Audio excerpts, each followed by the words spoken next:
Hello again, and welcome to part 2 of the panorama window.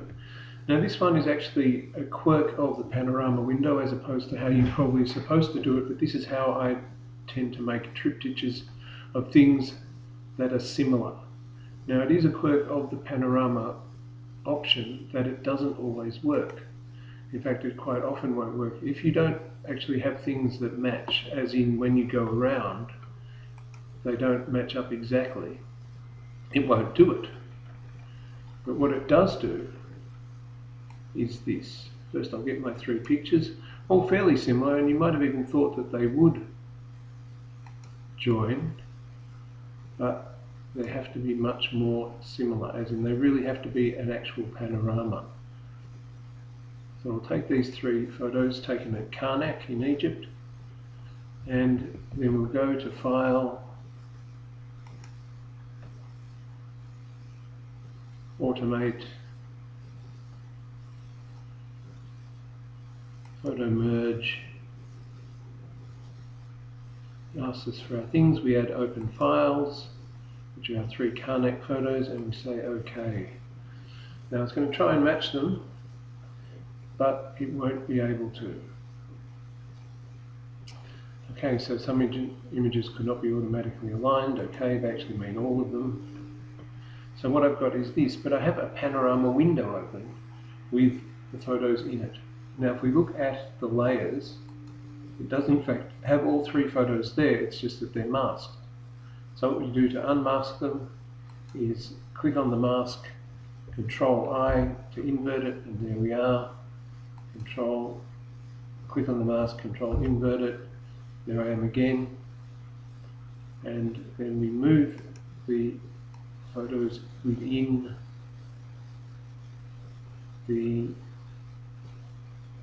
panorama window. Now I don't want that one, I want this one, I believe. I can't see it. There it is.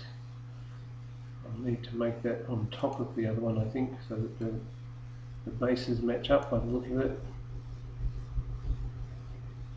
Come on, up we go. Oh, okay, sorry. I had the right one the whole time. So we can match this one down the bottom there, and then we can take this one, which is this one here. You need to click on it over on the layers so that you can grab hold of it. And move that down there so that it matches. There we go.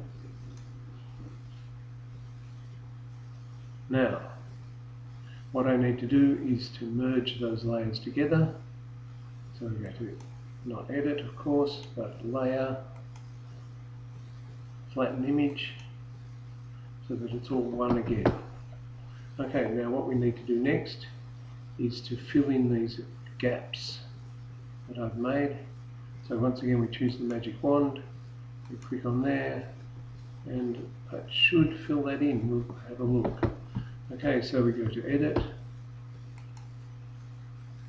fill, content aware, okay, and let's see what happens. Whoa, pretty good, hey? It's recreated the whole thing around the outside, just made up. So Control D to get rid of the lines. Absolutely fabulous. Now the only thing are these joins, which I don't really like.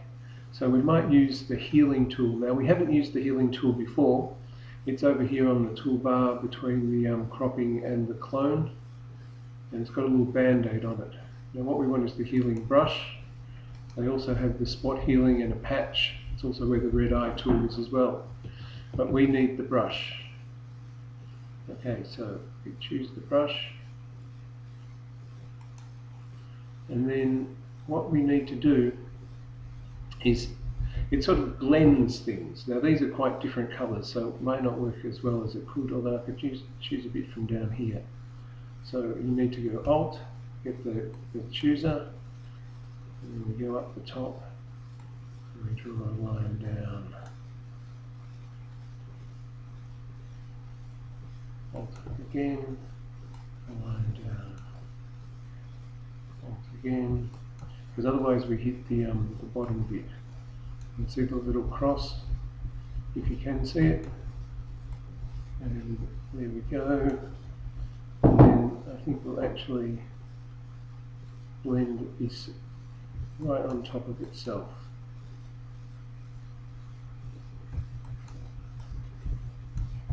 There we go. That's a pretty good join.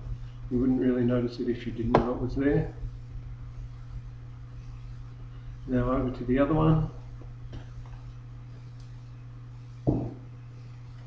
And we'll just go down the side on this one. So we choose over here. And then because they're so similar, we just go straight down. And it should blend that pretty well. Yeah. Fantastic. Get this out of the way so we can have a look at the whole thing. There we go. A lovely triptych of me in Luxor. You of course do not have to use me as your model, you can use something else. In fact, anything else, but I do like that one. It's a character, tells a little bit of a story, lots of fun. Okay, see you next time.